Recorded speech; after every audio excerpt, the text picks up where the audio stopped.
Hello friends, welcome back to my YouTube channel Lakshya classes Pratapgarh. दोस्तों, हम आपको आज पढ़ाएंगे एक्सरसाइज 9.1 से क्वेश्चन नंबर 4।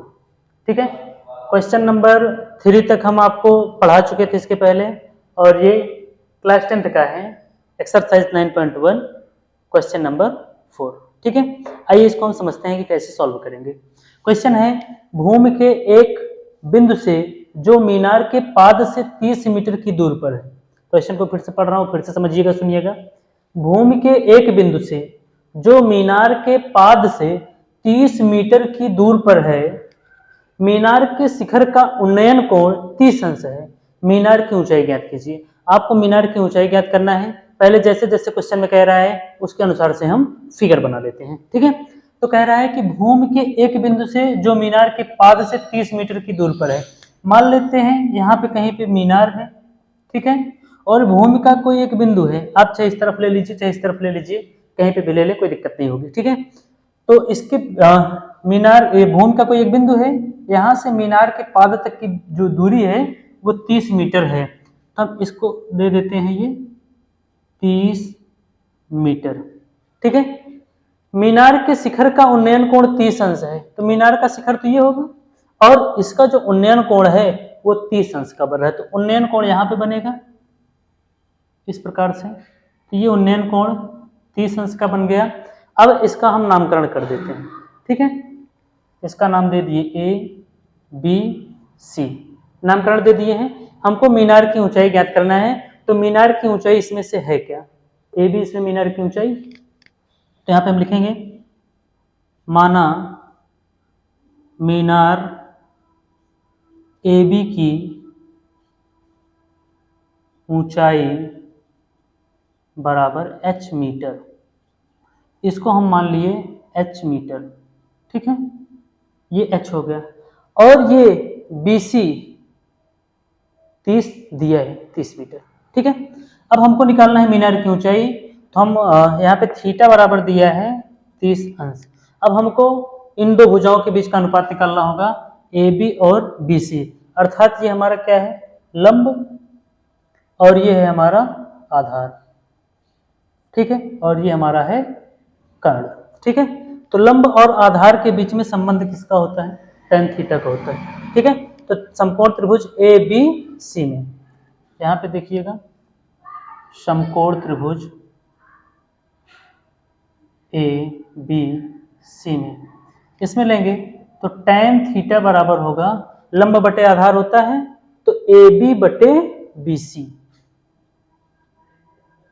ये हो गया tan थीटा। थीटा यहाँ पे 30 डिग्री दिया है, बराबर ए बी जो हमारी मीनार की ऊंचाई है जिसको हमने h माना है।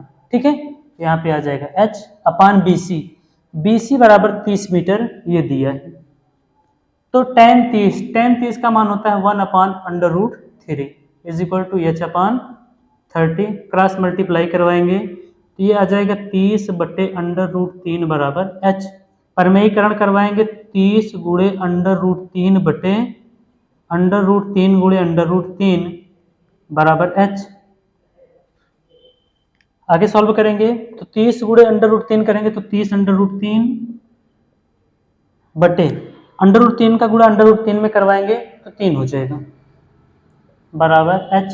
इसको काटेंगे तो 10 आ जाएगा, और अंडर रूट 3 ये, तो बराबर h बराबर 10 अंडर रूट 3 मीटर, या हम कह सकते हैं कि मीनार की जो ऊंचाई है वो 10 अंडर रूट 3 मीटर है। ठीक है, ये इसका फाइनल आंसर। अब ये इसकी ऊंचाई भी मीटर में आएगी, क्योंकि यहाँ पे इसकी जो डिस्टेंस दी गई थी, इसके बीच की जो दूरी दी गई थी, यानी कि इस बिंदु सी से मीनार के पाद तक की जो दूरी दी गई थी वो मीटर में दी गई थी, इस वजह से ये भी मीटर में ही आएगा। ठीक है, अब इस क्वेश्चन का आप स्क्रीनशॉट ले लीजिए अच्छे से, और इसके बाद फिर हम आपको आगे वाला जो 5वां क्वेश्चन है वो बता रहा हूँ। ठीक है, भूमि से 60 मीटर की ऊंचाई पर एक पतंग उड़ रही है।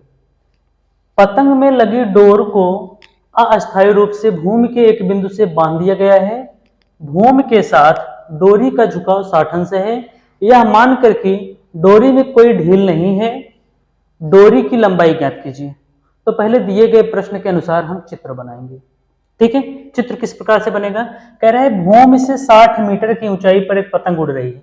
मान लेते हैं यहाँ पे कोई एक पतंग है, ठीक है, जो कि भूमि से 60 मीटर की ऊंचाई पर उड़ रही है। तो ऊंचाई तो इसकी यही होगी, हम इसको ले लेते हैं 60 मीटर। ठीक है, ये पतंग हो गई, भूमि से 60 मीटर की ऊंचाई पर उड़ रही है।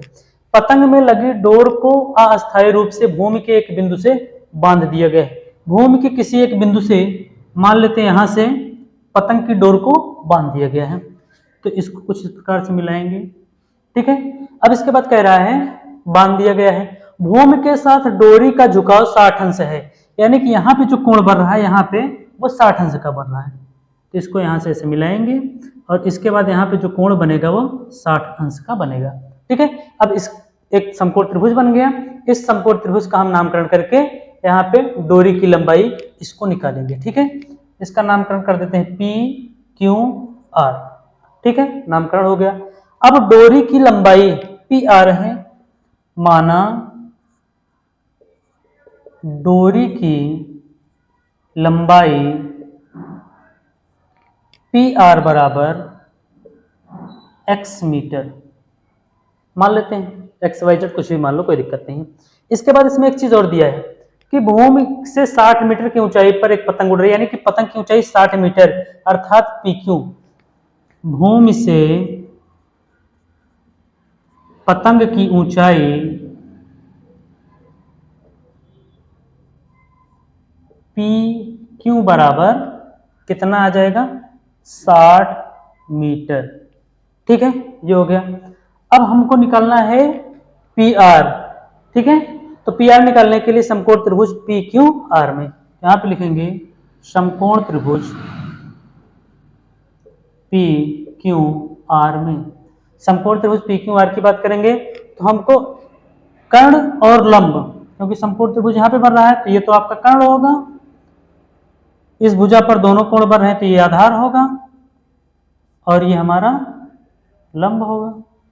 तो हमको लंब और कर्ण या कर्ण और लंब इनके बीच का संबंध पता करना है। तो कर्ण और लंब के बीच में संबंध होता है साइन थीटा का। ठीक है, तो हम यहां पे लगाएंगे साइन थीटा बराबर होता है लंब बटे कर्ण। ठीक है, थीटा बराबर यहाँ पे 60 डिग्री दिया है, तो साइन 60 अंश बराबर लंब पी क्यू। ठीक है, लंब क्या है? पी क्यू, कर्ण क्या है? P R. तो साइन 60 का मान √3/2 बराबर पी क्यू हमारा दिया है 60 बटे पी आर जिसको हमने x माना है। अब इसको हम सॉल्व करेंगे, क्रॉस मल्टीप्लाई करवाएंगे तो x बराबर हो जाएगा 60 गुणे 2/√3। अब नीचे हम अंडर रूट को रखेंगे नहीं तो हमको परमेयकरण करवाना होगा। ठीक है, तो √3 से गुणा और √3 से भाग करवाएंगे तो x बराबर हो जाएगा 60 गुणे 2 गुणे √3 बटे √3 गुणे √3 करेंगे तो 3 आएगा, इससे भाग देंगे तो यहाँ पे आ जाएगा 20।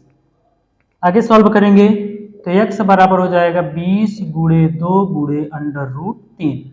तो x बराबर आ जाएगा 20 का गुणा 2 में कराएंगे तो 20 दूनी 40 और √3 में होगा तो 40 √3, ये आएगा मीटर में।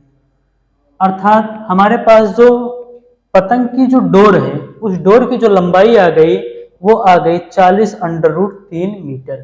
ठीक है, आज के लिए मैं इतना ही बता रहा हूं। अब आगे के क्वेश्चन में आपको अगले वीडियो में बताऊंगा। आप इस क्वेश्चन को अपने दोस्तों के साथ में शेयर करिएगा और कहीं पे भी कोई इशू हो, कोई भी समस्या हो तो आप कमेंट करके जरूर बताइएगा। Thanks for watching.